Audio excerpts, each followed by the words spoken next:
ಚಾಮರಾಜನಗರ ಗುತ್ತಿಗೆದಾರರಿಂದ ಸಚಿವ ಸತೀಶ್ ಜಾರಕಿಹೊಳಿಗೆ ಮನವಿ. ಬೆಂಗಳೂರಿನಲ್ಲಿ ಗುತ್ತಿಗೆದಾರರ ಸಭೆ 2 ಕೋಟಿಗೆ ಹೆಚ್ಚಿಸುವಂತೆ ಮನವಿ. ಬೆಂಗಳೂರಿನಲ್ಲಿ ಲೋಕೋಪಯೋಗಿ ಇಲಾಖೆ ಸಚಿವ ಸತೀಶ್ ಜಾರಕಿಹೊಳಿ ಅವರ ಅಧ್ಯಕ್ಷತೆಯಲ್ಲಿ ನಡೆದ ಗುತ್ತಿಗೆದಾರರ ಸಭೆ ಚಾಮರಾಜನಗರ ಗುತ್ತಿಗೆದಾರರ ಭಾಗವಹಿಸಿ ಸಚಿವರಲ್ಲಿ ಮನವಿ ಮಾಡಿದರು.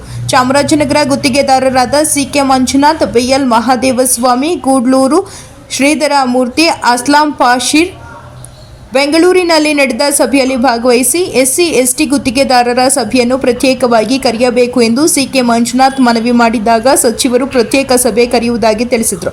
ಕಾರ್ಯದರ್ಶಿ ಸತ್ಯನಾರಾಯಣ ಅವರು ನಮ್ಮ ಸಮಸ್ಯೆಗಳಿಗೆ ಸ್ಪಂದಿಸುತ್ತಿಲ್ಲ, ಕಾಮಗಾರಿ ಹಂಚಿಕೆ ತಾರತಮ್ಯ ಮಾಡುತ್ತಾರೆ, ಸ್ವಜಾತಿಯವರಿಗೆ ಕಾಮಗಾರಿ ನೀಡುತ್ತಾರೆ ಎಂದು ದೂರಿದರು. 1 ಕೋಟಿಗಿರುವ ಮೀಸಲಾತಿಯನ್ನು 2 ಕೋಟಿಗೆ ಹೆಚ್ಚಿಸಬೇಕು, ಟೆಂಡರ್ಗಳಿಗೆ ರಿಯಾಯಿತಿ ನೀಡಬೇಕು ಎಂದು ಸಚಿವರಲ್ಲಿ ಎಸ್ಸಿ ಎಸ್ಟಿ ಗುತ್ತಿಗೆದಾರರ ಕ್ಷೇಮಾಭಿವೃದ್ಧಿ ಸಂಘದ ಸಿಕೆ ಮಂಜುನಾಥ್ ಮನವಿ ಮಾಡಿದರು.